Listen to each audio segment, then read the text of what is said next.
കൂട്ടുകാർ, ഇന്നത്തെ ദിവസം നിങ്ങൾക്കറിയാമോ?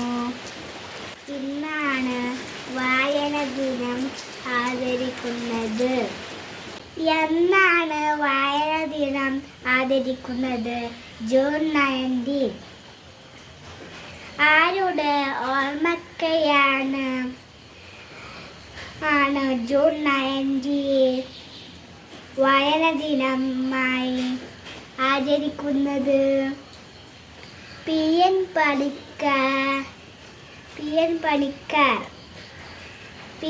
പണിക്കരുടെ മുഴുവനും പേര് എന്താണ്? പൊതുവായിൽ നാരായണൻ പണിക്കർ. കേരള വിദ്യാഭ്യാസ വകുപ്പ് എത്ര ദിവസമാണ് വായന ദിനം ആചരിക്കുന്നത്? ജൂൺ 25 വരെ. ഇത്രയും പഠിച്ചല്ലോ.